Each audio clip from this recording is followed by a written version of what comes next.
ಪಾವಗಡ ತಾಲೂಕು ಚನ್ನಕೇಶವಪುರ ಗ್ರಾಮ ಪಂಚಾಯತ್ ವ್ಯಾಪ್ತಿಗೆ ಸೇರಿದ ದೇವರಹಟ್ಟಿಯಲ್ಲಿ ಪಾವಗಡ ತಾಲೂಕು ಹಿಂದುಳಿದ ವರ್ಗಗಳ ಕಲ್ಯಾಣ ಇಲಾಖೆ ವತಿಯಿಂದ ಅಲೆಮಾರಿ ಮತ್ತು ಅರೆ ಅಲೆಮಾರಿ ಜನಾಂಗಕ್ಕೆ ಅರಿವು ಕಾರ್ಯಕ್ರಮ ಹಮ್ಮಿಕೊಳ್ಳಲಾಗಿತ್ತು.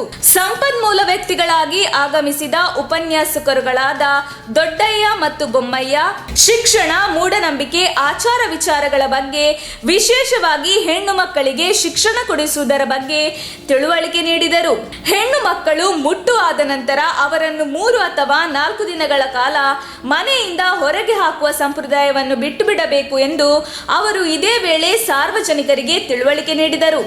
ಶಿಕ್ಷಕರಾದ ಸಣ್ಣ ಚಿತ್ತಪ್ಪ ಮಾತನಾಡುತ್ತಾ, ಹಿಂದುಳಿದ ವರ್ಗಗಳ ಕಲ್ಯಾಣ ಇಲಾಖೆಯಿಂದ ಸಿಗುವ ಎಲ್ಲಾ ಸೌಲಭ್ಯಗಳನ್ನು ಗ್ರಾಮಸ್ಥರಿಗೆ ಸಿಗುವಂತೆ ಅನುಕೂಲ ಮಾಡಿಕೊಡಬೇಕೆಂದು ಇಲಾಖೆಯ ಅಧಿಕಾರಿಗಳಲ್ಲಿ ಒತ್ತಾಯಿಸಿದರು.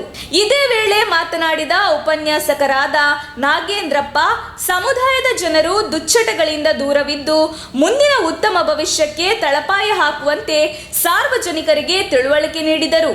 ಈ ಸಂದರ್ಭದಲ್ಲಿ ಗ್ರಾಮ ಪಂಚಾಯತ್ ಸದಸ್ಯರು ಹಾಗೂ ದೇವರಹಟ್ಟಿ ಗ್ರಾಮದ ಹಿರಿಯ ಮುಖಂಡರು ಹಾಗೂ ಊರಿನ ಹೆಣ್ಣು ಮಕ್ಕಳು ಮತ್ತು BCM ಇಲಾಖೆಯ ಅಧಿಕಾರಿಗಳು ಸೇರಿ ಈ ಕಾರ್ಯಕ್ರಮವನ್ನು ಯಶಸ್ವಿಗೊಳಿಸಿದರು. ನಮ್ಮ ದೇವರಹಟ್ಟಿಯಲ್ಲಿ ಹಮ್ಮಿಕೊಂಡಿದ್ದೇವೆ.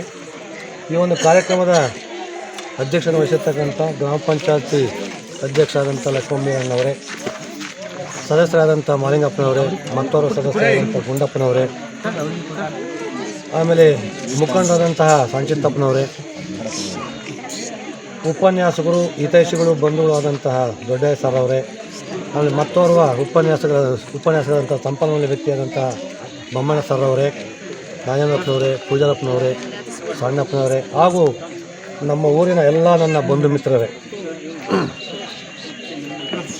ಈಗ ಇವರಿಬ್ಬರು ಕೂಡ ನಮಗೆ ನಮ್ಮವರೇ, ಬೇರೆ ಅಂತ ಹೇಳೋದು ಬೇಡ, ನಮ್ಮವರೇ, ಕಾಡುಗೊಲ್ಲರೇ. ಅವರು MA ಪದವಿ ಮುಗಿಸ್ಕೊಂಡು ಇವತ್ತು ಲೆಕ್ಚರರಾಗಿದ್ದಾರೆ. ನಮ್ಮಂಥ 10 ಜನಕ್ಕೆ 100 ಜನಕ್ಕೆ ಬುದ್ಧಿಯನ್ನು ಹೇಳ್ತಕ್ಕಂಥ ಒಂದು ಶಕ್ತಿ ಅವರಲ್ಲಿದೆ. ಅವರಿಬ್ಬರು ಹೇಳಿದರು, ಹೆಣ್ಣು ಮಕ್ಕಳು ಕಲಿಬೇಕು, ಹೆಣ್ಣು ಮಕ್ಕಳು ನಾಗರಿಕತೆ ಕಲಿಬೇಕು, ಹೆಣ್ಣು ಮಕ್ಕಳು ಬುದ್ಧಿವಂತರಾಗಬೇಕು, ಹೆಣ್ಣು ಮಕ್ಕಳು ಸಮಾಜದ ಮುಖ್ಯವಾಹಿನಿ ಬರಬೇಕು. ಹೆಣ್ಣು ಮಕ್ಕಳು ಬುದ್ಧಿವಂತರಾದರೆ ಆ ಕುಟುಂಬ ಬುದ್ಧಿವಂತಿಕೆಯನ್ನು ಪಡಿತತೆ, ಮುಂದುವರಿತತೆ. ನಾವು ಸಾಮಾಜಿಕವಾಗಿ, ಆರ್ಥಿಕವಾಗಿ, ಶೈಕ್ಷಣಿಕವಾಗಿ ಎಲ್ಲ ರೀತಿಯಲ್ಲೂ ನಾವು ಹಿಂದುಳಿದ್ದೇವೆ. ಈಗ ಎಲ್ಲ ರೀತಿಯೂ ನಾವು ಅಭಿವೃದ್ಧಿ ಪಡಿಬೇಕು ಅಂತಂದರೆ ಮುಖ್ಯವಾಗಿ ನಾವು ಶಿಕ್ಷಣ ಪಡಿಬೇಕು. ಯಾವ ಮಕ್ಕಳನ್ನೂ ಕೂಡ ವಿದ್ಯಾಭ್ಯಾಸದಿಂದ ವಂಚಿತರನ್ನು ಮಾಡಬಾರ್ದು, ಬಿಡಿಸಬಾರ್ದು. ಕಷ್ಟನೋ ಸುಖನೋ ನಿಮಗೆಲ್ಲ ಗೊತ್ತು. ನಾನು ಈಗ ಇವರು ಅಷ್ಟೇ, ನಾವು ಅಷ್ಟೇ. ನಾವು ಹಿಂದೆ ಎಷ್ಟು ಕಷ್ಟಪಟ್ಟಿದ್ದೀವಿ ಎಂಬುದು ನನ್ನೊಬ್ಬರಿಗೆ ಗೊತ್ತು, ನಮ್ಮ ಮನೆಯವ್ರಿಗೆ ಗೊತ್ತು. ಇವತ್ತು ನಾವು 4 ವರ್ಷ ಕಲ್ತಿರೋ ಹೊತ್ತಿಗೆ ಇವತ್ತು ನಾನು ಮೇಷ್ಟ್ರು ಅಂತಾರೆ. ಹಂಗೆ ಅವ್ರವ್ರ ಹಣೆ ಬರ ಏನಿರ್ತದೋ ಗೊತ್ತಿಲ್ಲ. ಮಕ್ಕಳು ಅದು ಹಿಂದ್ಗಡೆ ಒಂದು ಕಡೆ ಶೇಕ್ಸ್ಪಿಯರ್ ಹೇಳ್ತಾರೆ, ವಿ ಕುಡ್ ನಾಟ್ ಚಾಂಟಿಫೇಟ್ ಅಂತಾನೆ. ಹಣೆ ಬರ ಕರ್ತಾರೆ ಯಾರೂ ಇಲ್ಲ ಅಂತೇಳಿ. ಯಾರ್ಯಾರು ಹಣೆ ಬರ ಯಾರಿದೆಯೋ ಗೊತ್ತಿಲ್ಲ. ದೇವೇಗೌಡರು ಪ್ರಧಾನಿ ಆಗ್ತಂತ ಅಂದ್ಕೊಂಡಿರಲಿಲ್ಲ. ನಾನು ದೇವ್ರು ಬರ್ತಾನೆ ಆ ಟೈಮಲ್ಲಿ.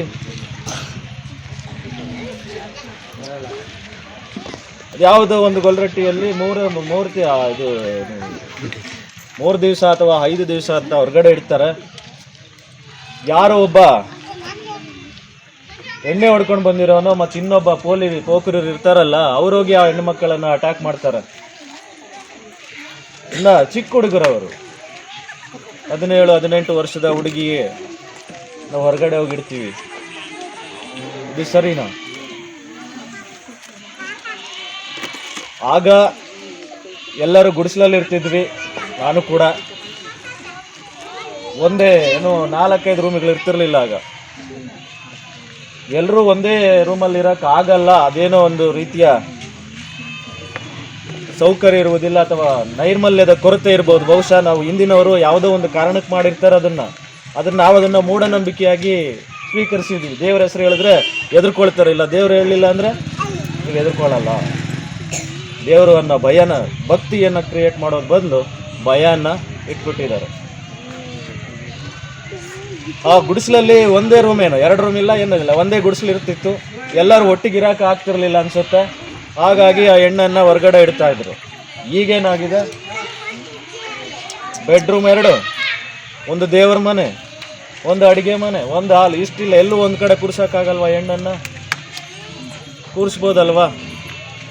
ಅದು ಒಂದು ರೀತಿಯ ಒಳ್ಳೆಯ ಆಚರಣೆ. ಯಾಕಂದರೆ ಆ 3 ದಿವಸ ಆ ಹುಡುಗಿಗೆ ಅಥವಾ ಹೆಣ್ಣು ಮಗುಗೆ ರೆಸ್ಟ್ ಸಿಗುತ್ತೆ ಹೊರಗಡೆ ಹೋದಾಗ.